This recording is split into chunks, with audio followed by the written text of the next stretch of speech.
آج کی گفتگو کا عنوان جیسا کہ پہلے سے بتا دیا گیا تھا، 23 مارچ کے حوالے سے ہم چند ایک باتیں جو ہیں وہ سمجھنے کی کوشش کریں گے، جن کا تعلق بنیادی طور پر خطۂ ارضی پاکستان سے بھی ہے اور ہمارے دین اسلام سے بھی ہے، اور اس کے ساتھ ساتھ دشمن کی پہچان سے بھی ہے۔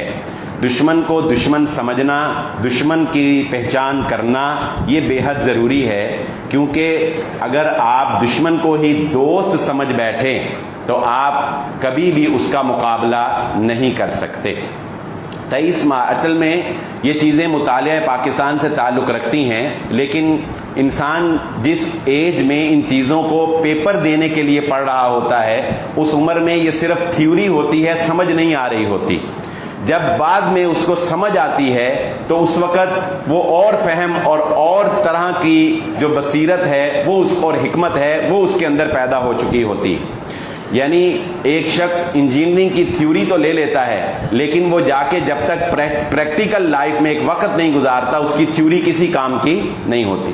تو آج جو ہم باتیں کر رہے ہیں یہ تھیوری سے ہٹ کر تھوڑا سا سمجھ لیں کہ فہم کے حوالے سے آپ کے سامنے رکھیں گے، کیونکہ ہم نے کوئی پیپر نہیں دینا، لیکن یہ باتیں ہم سمجھنے کی کوشش کریں گے۔ بنیادی طور پر تو میں وہ 15 اختلافات آپ کے سامنے رکھنا چاہتا ہوں جو قائد اعظم محمد علی جناح اور مہاتما گاندھی، جسے وہ کہتے ہیں موہن کرم چند داس گاندھی جس کا پورا نام تھا، اس کے مابین تھے۔ اس سے پہلے میں تھوڑا سا پس منظر آپ کے سامنے رکھ دوں کہ 23 مارچ 1940 تک بات پہنچی کیسے۔ اختصار سے سمجھ لیجئے، 1857 کی جنگ آزادی بہت مشہور جنگ آزادی ہے، جس میں انگریزوں کے خلاف ایک بہت بڑی جنگ لڑی گئی۔ بدقسمتی سے اس جنگ میں انگریزوں کو فتح حاصل ہوئی اور جنگ آزادی لڑنے والوں کو شکست۔ اس شکست کے نتیجے میں انگریزوں نے انتہائی شدید سزائیں دیں، جن میں مسلمانوں کو اور مسلمانوں کے علماء کرام کو درختوں کے ساتھ ان کی لاشوں کو لٹکا دیا گیا، جس کے بارے میں تاریخ میں یہ مشہور جملہ ہے کہ بر صغیر کے اندر کوئی درخت ایسا نہیں نظر آتا تھا خالی کہ جس کے اوپر کسی مسلمان کی لاش نہ لٹکائی گئی ہو۔ لیکن اس جنگ میں چونکہ یہ کمیونٹی ساری اکٹھی تھی تو انگریزوں نے اس کے اوپر کام کرنا شروع کر دیا کہ اس اقوام کی جو کمیونٹی ہے، جو متحدہ اقوام ہیں، ان کو جدا کیا جائے۔ چنانچہ 1885 کے اندر انگریز حکومت نے ہی ایک سیاسی پارٹی جس کا نام کانگریس رکھا گیا، اس کی بنیاد ڈالی۔ کانگریس کے بارے میں یہ شو کروایا گیا کہ یہ ہندوستان میں بسنے والے تمام اقوام کی ایک سیاسی پارٹی ہے۔ لیکن جلد ہی مسلمانوں کو اس کی ضرورت محسوس ہوئی اور انہیں یہ سمجھ آ گئی کہ ہمیں اپنی ایک سیاسی جماعت بنانی چاہیے۔ چنانچہ 1906 کے اندر مسلم لیگ کا قیام عمل میں آیا۔ قائد اعظم محمد علی جناح جو کہ ابتدا میں کانگریس میں تھے، جلد ہی اس بات کو بھانپ گئے کہ کانگریس ہندوستان کی متحدہ جماعت نہیں ہے بلکہ ہندوؤں کے لیے کام کرنے والی ایک جماعت ہے۔ چنانچہ 1913 کے اندر قائد اعظم نے مسلم لیگ کے اندر شمولیت اختیار کر لی۔ اس سے آگے خلافت کی ایک تحریک چلتی ہے، اس میں بھی کانگریس اور مسلم لیگ اکٹھے ہوتے ہیں۔ بات یہاں پر آ کے انگریز حکومت سے نجات کی شروع ہوتی ہے کہ پہلی جنگ عظیم میں انگریز حکومت یعنی برطانیہ کی حکومت جو ہے وہ کافی کمزور ہو گئی۔ جنگ انہوں نے لڑی اور جنگ لڑنا یہ کوئی آسان کام نہیں ہے، ایک بہت شدید قسم کی ان کو معاشی کمزوری کا سامنا پیش آیا۔ چنانچہ برطانیہ حکومت نے یہ فیصلہ کیا کہ بر صغیر کے اوپر اپنا تسلط قائم رکھنے کے لیے ہندو قوم کو بھی اپنے ساتھ ملا لیا جائے اور کچھ تھوڑا سا لالچ حکومت میں ان کو دیا جائے تاکہ تسلط ہمارا قائم رہے، لیکن انڈر یہ بھی ہمارے ان کو تھوڑے تھوڑے عہدے مل جائیں، تھوڑے تھوڑے اختیارات مل جائیں، یہ بھی خوش رہیں، تو آزادی کی سوچ پیدا نہ ہو۔ چنانچہ 1936 کے اندر اسی سیاسی حکمت عملی کے پیش نظر برطانیہ نے ایک الیکشن کروائے۔